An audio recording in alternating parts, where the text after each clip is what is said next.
abebyo bwegese nibajyangwa entekateka zo kurinda ebyobuhangwa bwe barukwejo nisemizano zikatebwaho ekitongore kirukurira ebyobwegese n'ekigendererwa ky'okushomesa abeegi n'okutungura entaranta zaabo.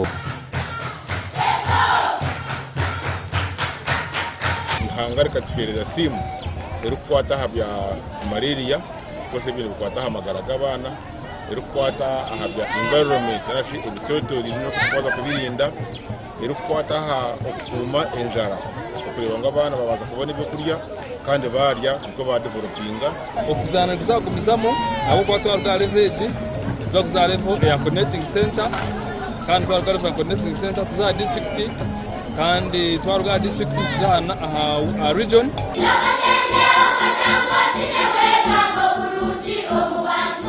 Emizano ekorerwa hari Kamwenge Town Council kandi yetabirwemo amashomero agarukwika mushanju.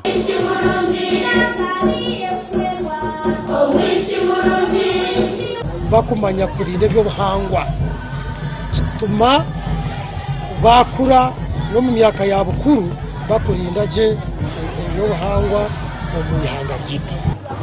ebyo bintu by'emizano nibisapotinga curriculum government etuletirensa itweta lower secondary curriculum habo kuba curriculum nereka ngu ne hagira ekintu ekyo bakwesa okweyiya okurigirira abatebekanisa nibajyangwa eki nikiza kongera umuganda mahango aha kurinda ebyobuhangwa.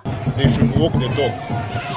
Walking the talk means ikibaye shongora ningashi ikiba actinga kubara ko mashomero bakitemo mutonre shomesa abana bw'ebyobuhangwa kurekane regesa self expression bagira confidence abeegi cyo kubanza neboreka ngu bine ebori kumanya nangwa bikusinga ebyokushoma omu kirasi abana bumwe na bumwe noshaka omu kirasi obundi egyo omu kirasi takukora gye konka nawe yayika hamizano nkeegi ushaka ngu niwe number 1. Gashako Anthony Twin.